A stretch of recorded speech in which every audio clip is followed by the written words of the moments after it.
Hey y'all, welcome to the Happier Attorney. This is Brita. This is the channel where we talk about flat fees and about mindset and about how you can be a happier attorney. And we're going to roll with the punches today. Technology's down, Facebook's down, Instagram's down, my camera's not working. Sometimes you just have to adapt and press on. So today we're going to be talking about money and your relationship to money. And this is leading up to my workshop in Boulder in June. If you, throughout the video, if you want more information, just click and you can go to register. But when I started teaching attorneys about flat fees, I quickly realized how so much of flat fees was mindset, even though I've been using it for over a decade at the time. You don't see your own blind spots until other people point them out. And I thought I just had issues, and turns out I wasn't alone. And one of the things that kept coming up was people's how they felt about money, how they thought about money. And I quickly realized, it ain't about the money.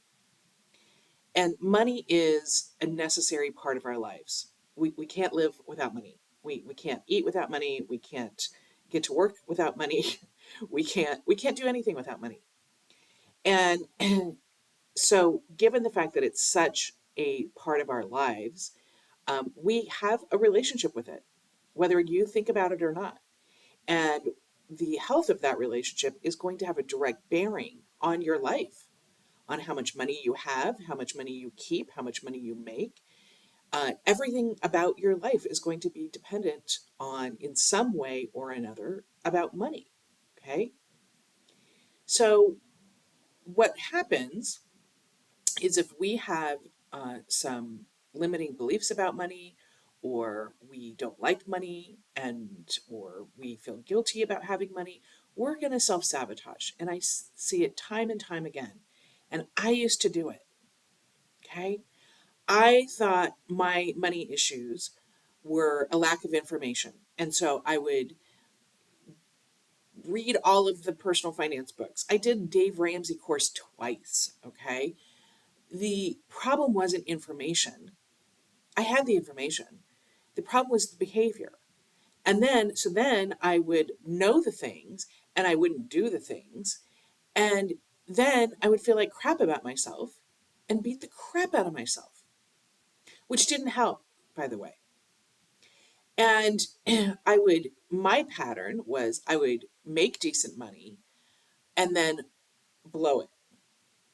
Blow it on overhead, blow it on the practice, blow it on staff, blow it on antiques. Some of it was kind of fun.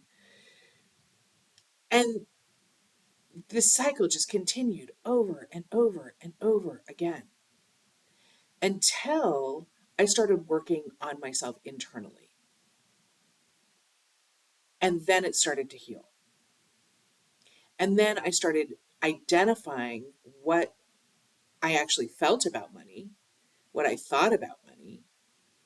And let me tell you, there no wonder I couldn't keep it, or I wouldn't keep it. Okay? I had a really unhealthy relationship with money. I had some real thoughts about money.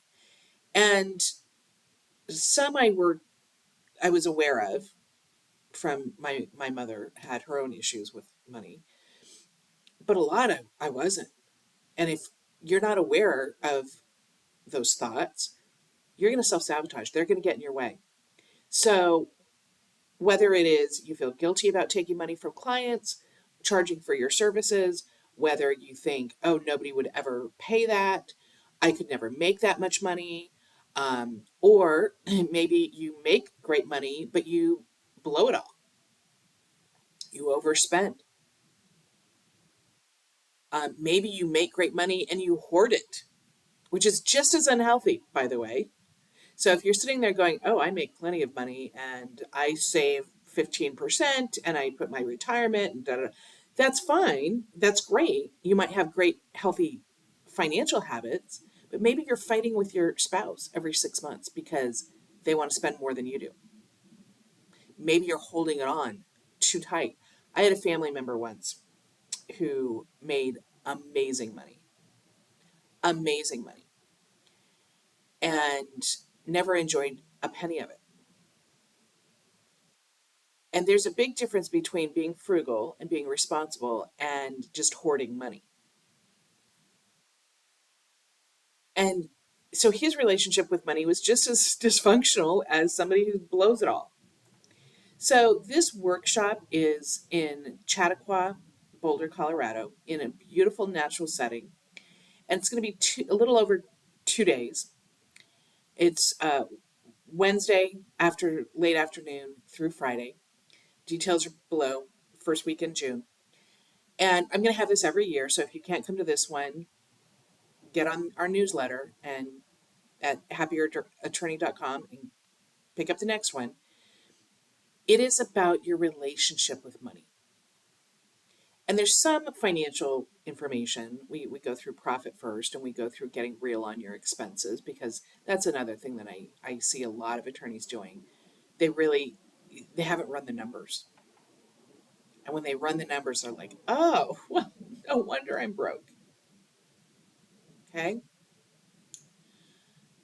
The numbers can be scary, but it's important to do.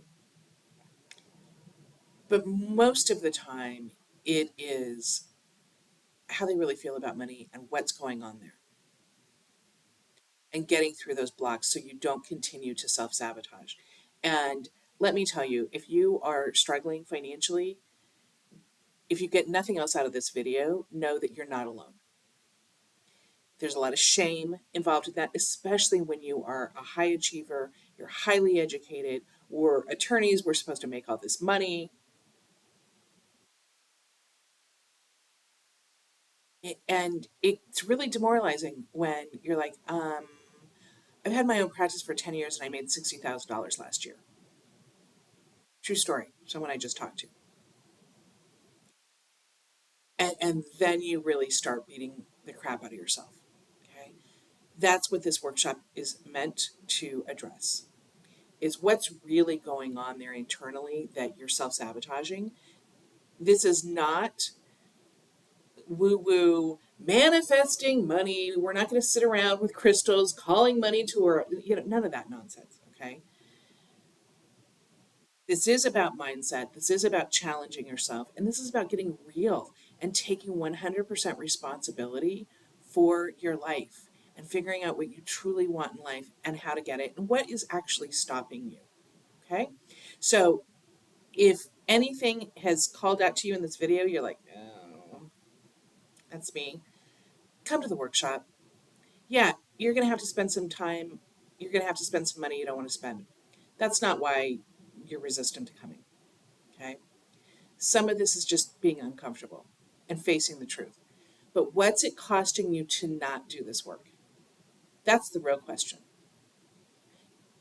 Day by day goes by, week after week, year after year, and you're going to be in the same place or continuing to go backwards until you address this issue. Okay?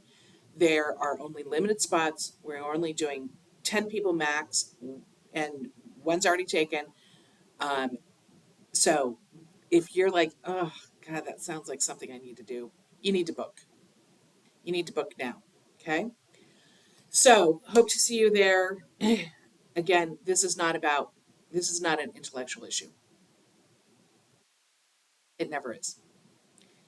And you cannot solve an emotional issue with an intellectual solution. Never going to happen. So hope to see you in Boulder. Take care, y'all.